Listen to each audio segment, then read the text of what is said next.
Hi, and welcome to the Collector's Edge for Nordic Art Partners. In today's episode, we'll explore the career of Joan Snyder, a pioneer American painter known for highly expressive and textured works that challenge the boundaries of abstraction. Joining me, as always, is our art expert, Nicholas Robinson. I'm your host, Jeppe Kurt. Let's get started. It is with Alex Rotter at $400 million. Selling here at Christie's, $400 million is the bid, and the piece is sold.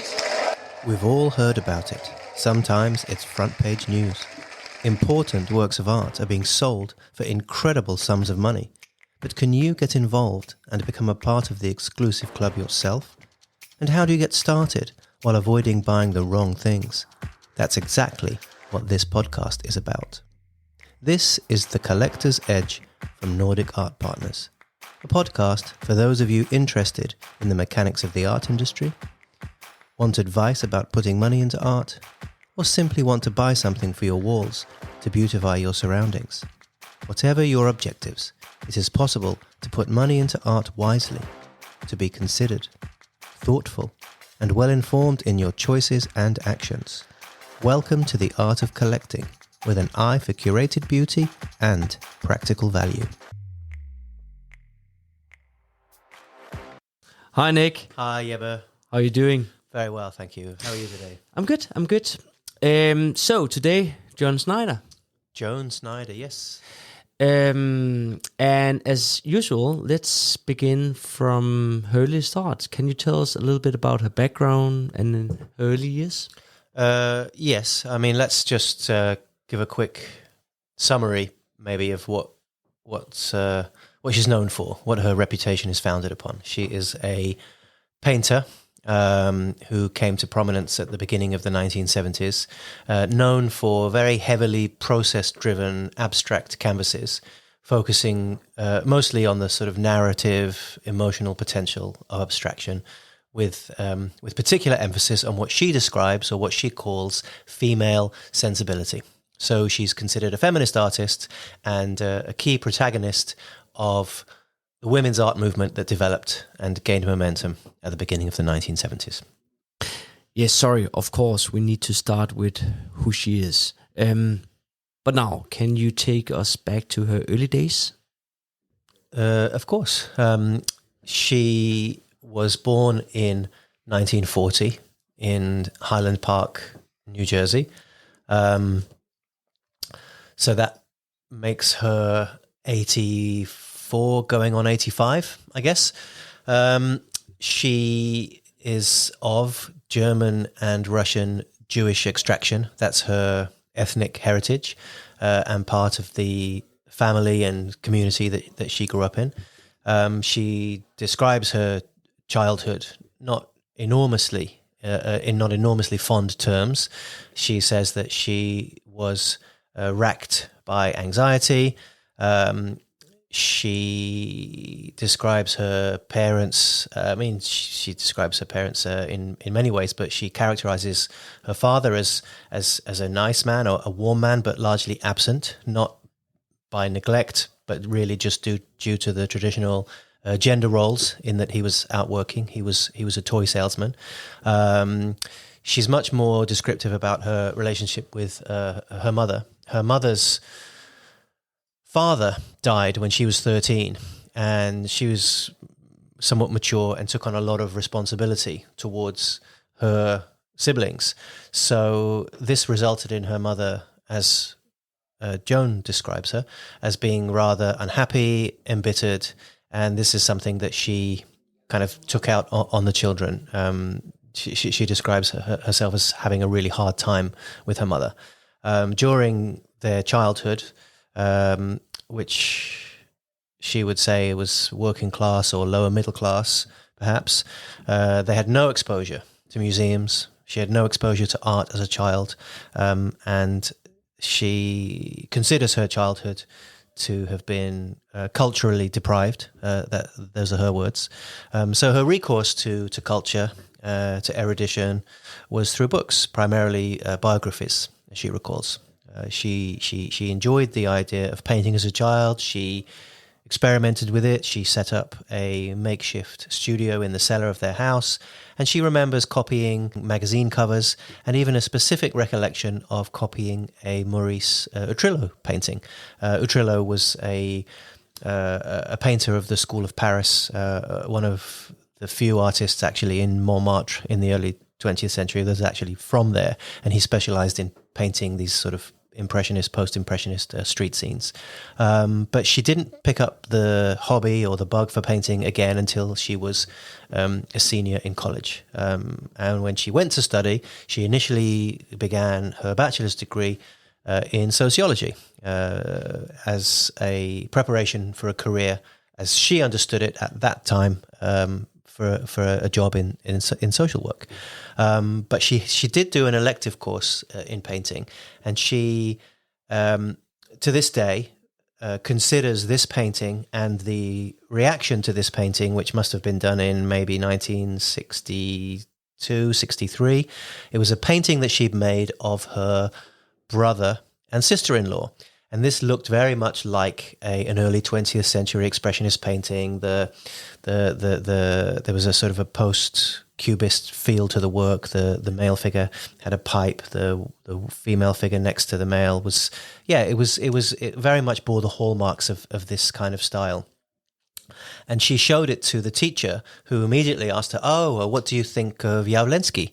And she was surprised because she had no idea what this reference was. She had never heard of Jawlensky, who was a expressionist artist in Germany, at this point, some 40 years prior to this.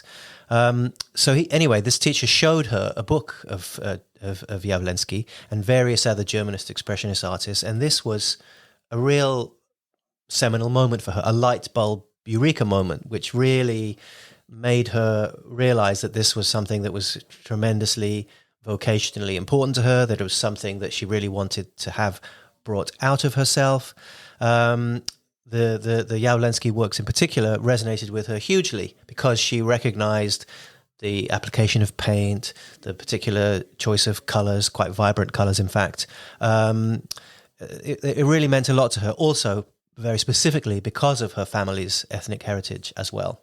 Up to this point, she had not been formally interested or trained in any way, but really began to understand the potential of art as a mode of highly personal expression.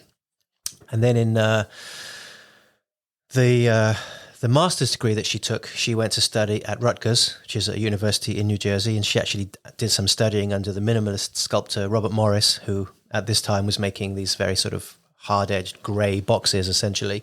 But this highly reductive, very sort of ascetic aesthetic was not for her. She also felt quite some degree of repudiation for colour field painting, abstract expressionism, and of course the sort of prevailing sort of minimalism that I had mentioned.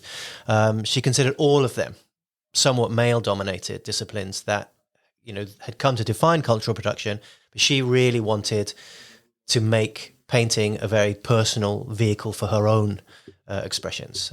As she said, "I wanted more in painting, not less." And she describes herself in graduate school sort of training herself as an artist. She said, I remember giving myself assignments. Now you're going to make a painting with one figure. Now you're going to put two figures in a painting. I would give myself assignments, and then I would do them.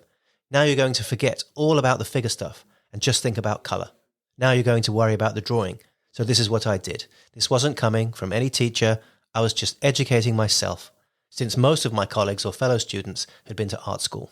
So this was her very kind of proactive attitude towards learning the tools of painting, or at least taking the tools of painting that could be meaningful for her.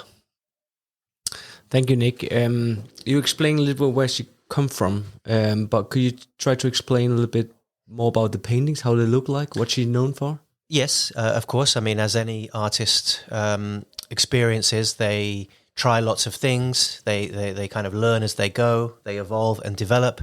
And of course, artists that become successful, that develop a notable career, they kind of hit upon something, an idea, a signature aesthetic, some particular innovation that distinguishes them from other artists. And this is no different for her. She started in the early 1960s. In the early 60s, she made some farm and landscape paintings and some still lives that she, found somewhat technically proficient but unremarkable in most ways. But then come the later 60s, she began to make paintings that were formulated much more sort of conceptually by these notions of female sensibility, the female body, and the female figure became much more a sort of a central focus of these paintings. And she will say that it took her 6 years to make what she would describe as a good painting. So she was practicing from the early 60s to the late 60s until she developed what she considered a certain level of competence in her work. But the thing that most sort of made her reputation in the very beginning of the 1970s, and she'd been sort of working on these paintings and evolving them since perhaps 1969. But in 1970, 71, these paintings called the stroke paintings really brought her quite a meteoric success. She garnered a lot of attention for these works and became very in demand as an artist quite quickly as a result of them. And these paintings, I suppose you could say that they're paintings that made the process of painting and paint itself as a subject, and process it became a very important thing in the 1970s. There was a whole movement, if you will, that came to be known as process art, and this is highly relevant to understanding her work. And by process art, I mean the process of making a painting, the sequence of events that goes into making a picture. And that would be the gathering, the sorting of all of the different constituent parts that go into a painting, the different actions and proceedings, making the drawing, layering it. It all became very much part of a work, how a work was perceived and understood. And process artists very much consider the sequence of activities to make a painting or a work of art as integral to that expression. So basically, the idea is that process art defends the idea that the process of creating the work of art is an art piece all by itself, irrespective of the final outcome, almost. So she would also describe herself as a process artist. She says, I was interested in process, and I wanted to show the raw canvas. I wanted to show the gesso. I wanted to show lines. I wanted to show the first layer of paint. I wanted to be able to see all those things in one painting. So somebody could look at a painting and you could actually see the anatomy of that painting, of how it evolved. And that's really key to her, the anatomy of a painting, which is all the different parts that become assembled and layered to make that painting. So this is a key part of these stroke paintings that made her reputation. These paintings were founded on the grid, of course, being a key modernist construct and a legacy of the development of geometric abstraction from the middle of the century.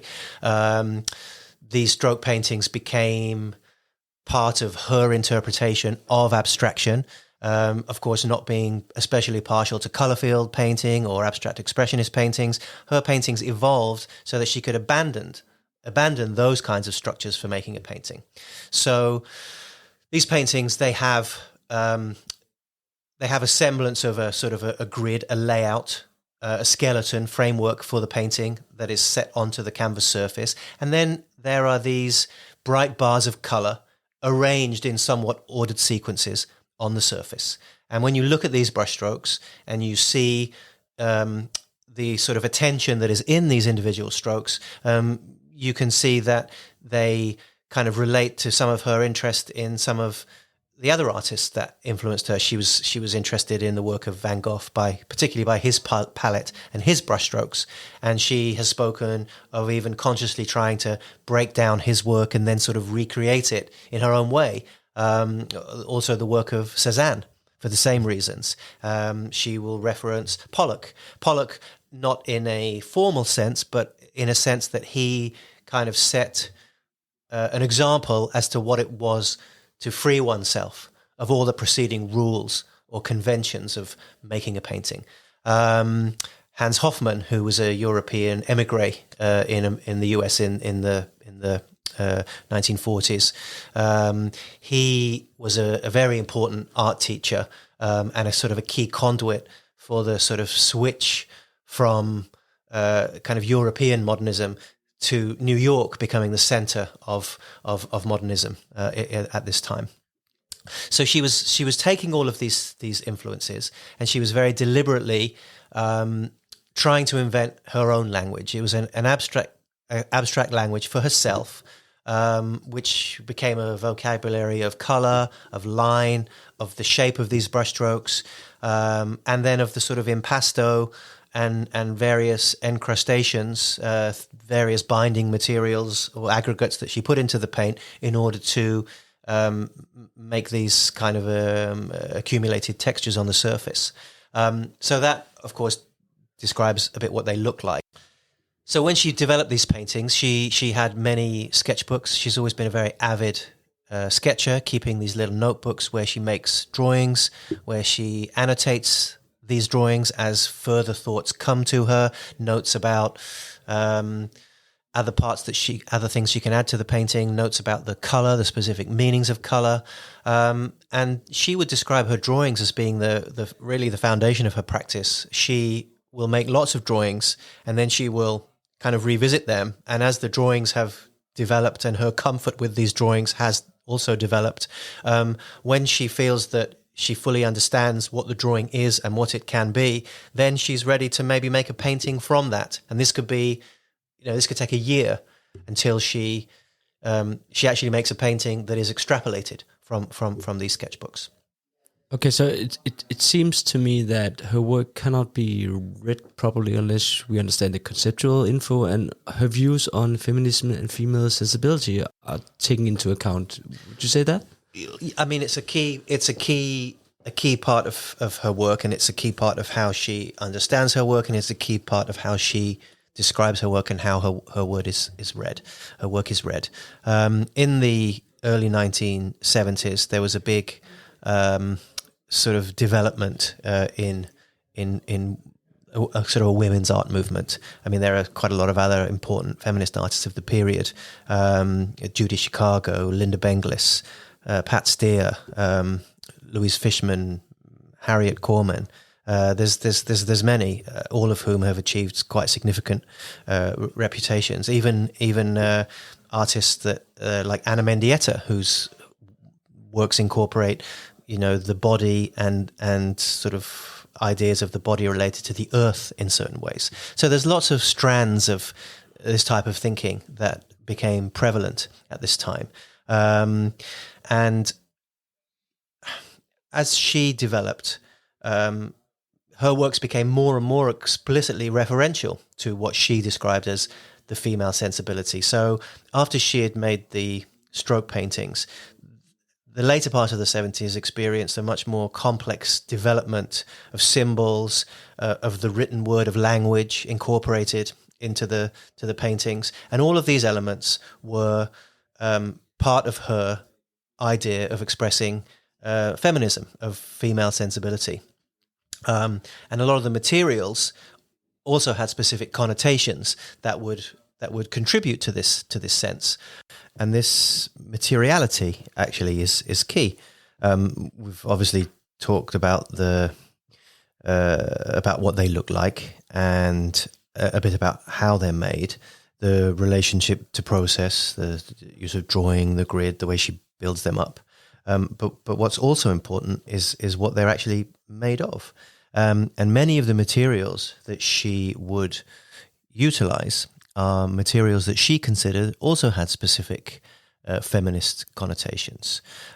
So even though she had been building up the surface even from the late 1960s, as the paintings became more evolved and developed, the accumulated matter on the surface also became more sophisticated as she utilized more and more diverse materials to communicate these kinds of things. And she was adding things to the surface, mixing in with the paint, adhering with the paint, things like wallpaper, scraps of fabric, rayon, plastic flowers, glitter, sparkles, lentil seeds, other form of organic matter, straw, and a lot of this stuff was sort of held together or had the appearance of being held together by thread, molding paste, gel, various other media to sort of bind it all together. So it's she was as the paintings developed through the 70s, and she was creating this more developed language of motifs, more about which we can say more in a moment. She was also using the materials that she felt were very relevant to depict these motifs. This is a key way of understanding her perception, her understanding of a female sensibility and a feminist art. In fact, there was a very important curator and critic called Lucy Lippard, and in 1976 she posed a question to a number of artists participating in a key exhibition called "What is Feminist Art?" And Snyder actually replied with a long list about what female sensibility consisted of, and she said that it is layers, words, membranes, cotton, cloth, rope, repetition, bodies, wet, opening, closing, lists, life stories, grids, destroying grids, houses, intimacy, doorways, breasts, vaginas, flow, strong, building, putting together many elements, red, pink, black, earth, feeling in the colors, the sun, the moon, roots, skins, walls, streams, puzzles, questions. So, of course, this gives a very free-form stream of consciousness answer to how she considered a female sensibility. So the motifs then that she would depict with all of these diverse materials also substantiated this idea. There's many different recurring motifs in her paintings, some of which very common ones include roses, breasts, and other women's bodies or parts of women's bodies, ponds, oceans, blossoms, songs, cherry trees, moons, pumpkins. So she's pushing the formal possibilities of painting by kind of breaking down and reconstituting abstraction, but she's also developing a kind of a complex materiality through this additive process of collage materials. And then she's got this very personal vocabulary of all of these motifs. So the kind of the holistic result is really a very rigorous sort of interrogation of abstract painting, but it's very specifically underpinned by this feminist outlook. As she's sort of centering these things on the essence of feelings of a female body to carve out a new terrain in painting. And this terrain consists of this highly poetic body of work that is really trying, above all, to assert the place of feeling and female subjectivity in abstraction.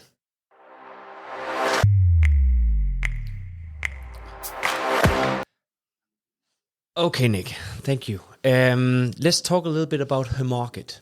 Let's start by looking a little bit about her profile, and as an artist, what kind of profile does she have in the art market? Or well, she has a significant standing because she's a pioneer, because she's had a significant career based on, and there are several other bodies of work. I mean, she made these stroke paintings, but by perhaps 74, 75, she was becoming bored with these paintings. They came very easily to her. She felt that they were becoming sort of repetitious to her.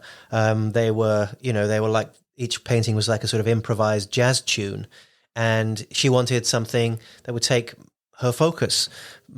It would take her much longer to make a painting, something that she could really develop over an extended period.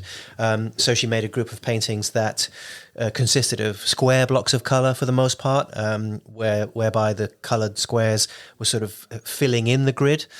She made a group of paintings called the symphony paintings. Now, this speaks to her. I didn't mention it before, but another key element of her painting, of her painting practice, is the influence of music.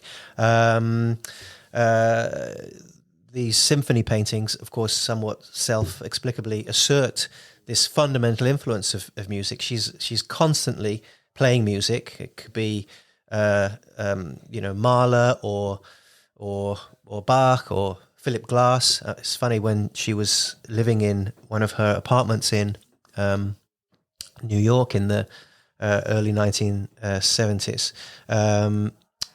Philip Glass, now of course the eminent composer, he was getting by working as a plumber, and he was actually a plumber in her apartment on one occasion. So music is a constant part of her working practice. The emotions in the melodies, the sort of evocations of the titles. Sometimes titles of pieces of music become titles of her paintings. The feeling of music, the narrative of music, the manner in which the feeling unfolds in a piece of music. Also, the music's ability to encapsulate joy, sorrow, comedy. The resolution of a story that she's very clear about as also being important to her in her painting. So she will also make some of these symphony paintings whereby you can almost read them like a musical score. The brushstrokes go very clearly from left to right. There's a certain rhythmic melody in paint that is inscribed on the surface, that travels from the upper left of the painting to the upper right of the painting, which contains the sort of, the conclusion or the coda or whatever she would describe it as. So then that's another body of work. She started to find all the attention. You ask about her sort of place in the market. She started to become a bit overwhelmed by the amount of attention that she received. And in the mid-70s, she didn't check out, but she needed to get some space. She moved to the country, to a farm in Pennsylvania. She then started making what are now described as the field paintings, which are sort of landscapes, some sort of barns, houses. There's a lot of works that look rather different to these other bodies of works that I've described. But this is a very sort of a discrete set of works within her overall output. But irrespective of the body of work that she was working on, she was continually achieving success throughout the period. She was included in the Whitney Biennials of 1973 and 1981. She was participating in the Corcoran Biennial of 1975. And further to that, she has been awarded all of the eminent prizes that it is possible to receive working as an artist in contemporary art in the United States. She's been a MacArthur Fellow. She's been a Guggenheim Fellow. She's been a National Endowment for the Arts Fellow. So the level of prestige that she has enjoyed has been continual and consistent. So she's had a successful and long career, but not at the very sort of, the gallery world nowadays is very different to the gallery world that it used to be. The gallery world consisted of much smaller sort of entities that weren't very corporate. They were run by they were founded and run by figures that were, they weren't money people so much. They were more avant-garde people. They were really sort of artist-led, artist-run, certainly informed by an artistic sensibility. And her first gallery in the 70s was showing at the Biket Gallery. And this was founded by Klaus Curtis, who's a sort of a legendary figure in the New York art world. And this gallery actually itself occupied the former space of the Green Gallery. So, this was a very iconic venue for people to see and to buy art in this period. This gallery showed Bryce Marden, Chuck Close, Dorothea Rockburn, David Novros, Paul Moensen. Linda Benglis actually worked there as a secretary. Mary Boone worked there as a secretary before launching her own successful gallery a few years later that decade. So this was her first gallery in New York that really helped to set the foundation for her career amongst highly respected peers and of course somewhere that the collecting community were well versed in visiting to sort of identify what was new and exciting in artistic output. That she showed with Paley and Lowe Gallery. That was one of the founders there was Geoffrey Paley, the son of William Paley, who was the founder of CBS and a legendary collector, along with his wife, Babe Paley, in the 60s. They had 60s and 70s. They had one of the greatest art collections of the 20th century. She went on to show with Hamilton Gallery, which was a very nice gallery on 57th Street and one of the first to show Louise Bourgeois in earnest. She showed with Herschel and Adler, which of course has been a very venerable New York gallery for many years. So she's she has a history of this high level of representation. That she's never really had a blue chip gallery, and by that I mean like a really absolute top elite echelon gallery. Everyone knows the Gagosians, the Hauser and Wirth, the Zwerners of this world, but now represented by Tadeusz Ropak. He represents her work in Europe and Asia, and shares the representation of her in North America, I guess, with Canada as a collaborative relationship, which is a pretty nice gallery. So she's been a figure who everyone has known a lot about. In fact, prior to this relationship with Ropak, she showed with Franklin Parrish, who is a tremendous gallerist in New York City with a sort of a very discerning and unerring eye for interesting things. So anyway, she's never been far from the sort of artistic public consciousness, and her work is in every museum of standing going. I mean, it's in the Art Institute of Chicago, Brooklyn, Dallas Museum of Art, Guggenheim, the Met, Museum of Fine Arts, Boston, MoMA, New York. I mean, there's not a single museum that's worth its salt that does not have her work. San Francisco, MoMA, the Tate. The list is the Whitney, of course. The list is endless. So her achievements, her accomplishments are completely unimpeachable. But now, because she has these achievements, and because she has a gallery that has the sort of power, the market power, and the sort of taste arbitration that they can leverage, it looks very much like, and you might say is expected, that her status, and you can use that word in all kinds of contexts, reputational status, market status, likely all of the above, will be on the rise, and in fact has been noticeably for the last 12 to 18 months already. Thanks, Nick. My next question was which kind of gallery is representing her, but I guess you already told us there was Ropak and Canada, correct? Yes, that is correct. What is her primary prizes? Maybe we could talk a little bit about that, and then also afterwards look into her auctions.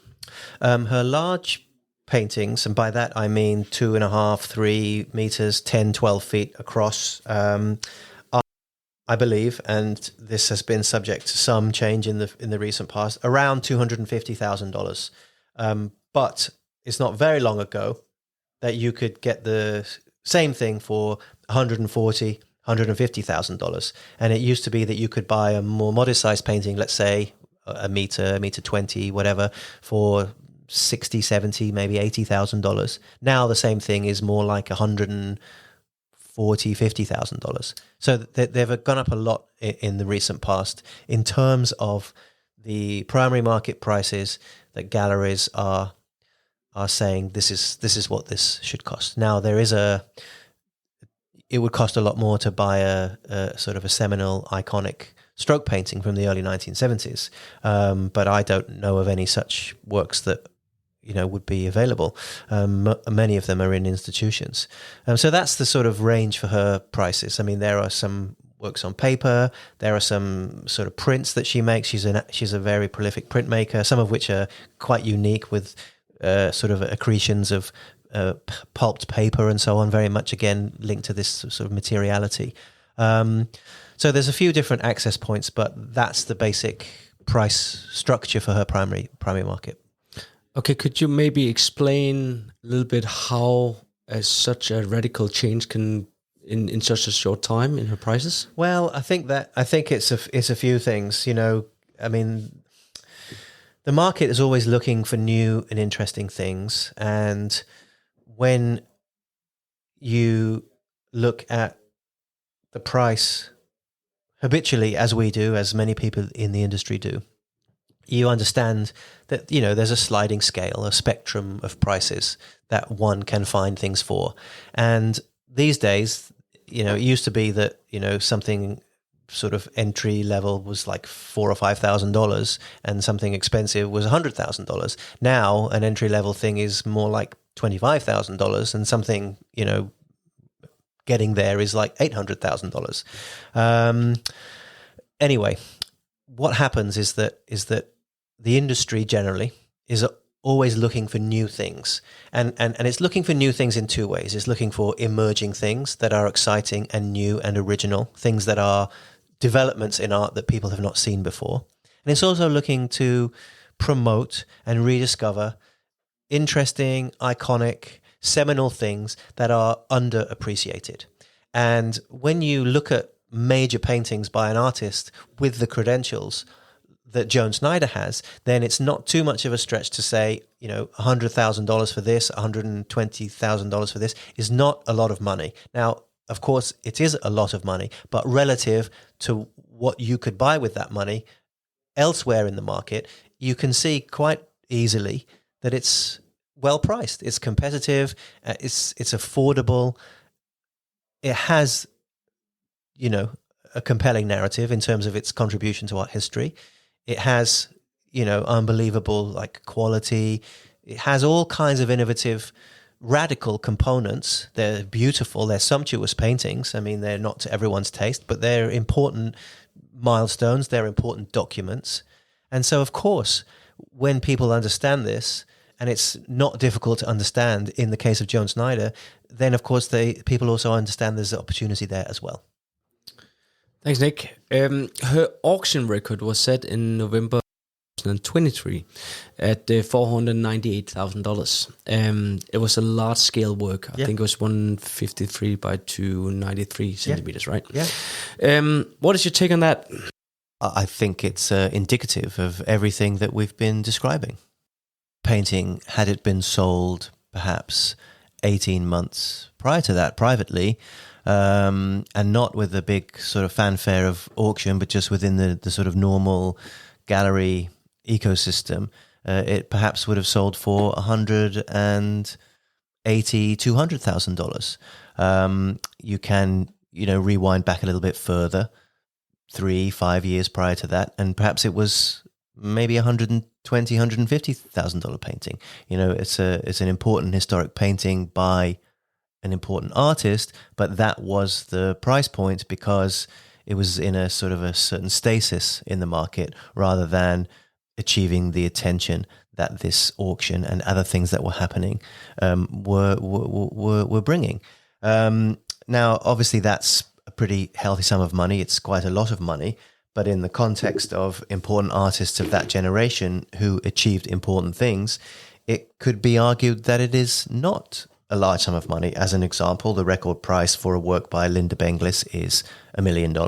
One could also arguably say that is not as high as perhaps it could be given her contribution. That's a discussion for another day. But other artists of her generation with probably, objectively speaking, no better credentials, have also achieved prices that far outstrip her record price. A record The record for Susan Rothenberg's paintings is $2 million. The record price for a Pat Steer painting is $2.3 million. Even the record for an Anna Mendieta work is $800,000.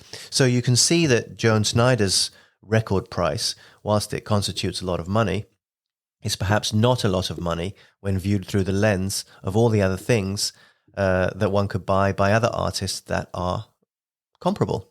I mean, she's 84 years old. She's still working. You know, when artists have been doing, you know, variations on a theme for many years, and of course they would argue that their work evolves and everything else, but when you see a Joan Snyder painting, you recognize it as a Joan Snyder painting. It's, of course, you know, there's some consistency there. You know, there's a very obvious tendency for the market, for the world, to sort of start to take this for granted a bit and look to the next sort of bright new thing. People are revisiting that idea now and seeing value where previously they did not recognize as such. Was it 84, right? 84 years old? She was born in 1940, so yeah, she'll be 85 this year some point. 85 this year. Yeah. I don't know when her birthday is. That's okay. But how do you see the future for her? Well, I think that the future is bringing a level of recognition that has a little bit been taken for granted, as I say. That to me, having, you know, call me a sort of a cynical old soul in this industry, you know, you think of certain artists, and of course every generation, every movement is defined by a certain group of artists that were responsible for shaping that period and defining what that period became known for. Those are the artists that write the books. Those are the books, you know, those are the artists that have the chapters in the books that make the headlines. You know, Joan Snyder is one of these artists. And these artists, you know, you can go through every decade and look at every movement, and the top protagonists of each of these, you know, they're $1 million or multi-million-dollar artists. I mean, you know, so from that you can draw your own conclusion. So my feeling is if you have a clear understanding of the art history and you kind of draw from that, you can identify pretty much all the artists who have not achieved that price point, that the way the market functions, they will achieve that price point. So to me, the future is, okay, the record for her now is like $478,000, whatever it is. But what will happen now is that somebody who has, you know, a painting from 1974 or 1972, you know, they will understand probably that, you know, there's a certain opportunity in that. The auction houses will understand that it's in their interests to find such a thing, put it into the first 10 lots of an evening sale if they can source such an item.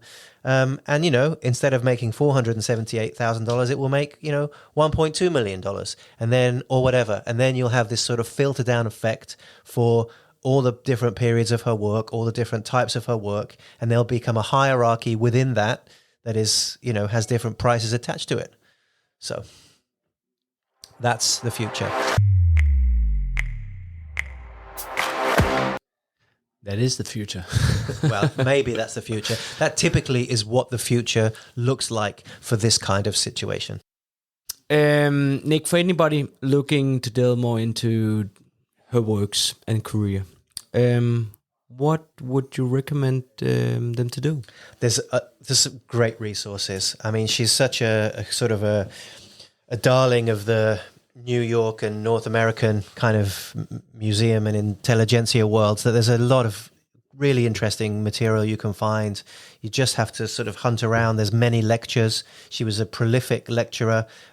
Quite a few of these you can find archival footage of where she's speaking about her own work, her own development. Her own website is tremendous in that it has a completely comprehensive catalogue of everything pretty much that she's ever made. So you can go through the menu and see these different blocks of years, and you can go into those years and you can see sequentially the work that she's made. So there's an incredible visual resource to sort of understand the progression of her work and her various sort of iterations of her styles. That's fantastic. Ropak's website is great. Has a nice interview with her, brief sort of. There's a show that actually they have now, a very comprehensive exhibition at their London gallery, which is a fantastic survey show of her work, going even from the 1960s all the way to the present day. So that's very comprehensive. There's a really wonderful interview with her. You can listen to a snippet of it, but the transcript is available. The Archives of American Art online, which is part of the Smithsonian. So there's as much information as one could possibly digest if you look for it. Thank you, Nick. I think I don't have more questions. Do you have anything to add? I think that covers it all as far as I'm concerned. At least. As far as the objectives for this podcast are concerned. Thank you. So thank you, Nick. Thank you very much. If you have any questions to us, please contact us at info@nordicartpartners.com, and hope to see you back or have you back for the next episode. Bye.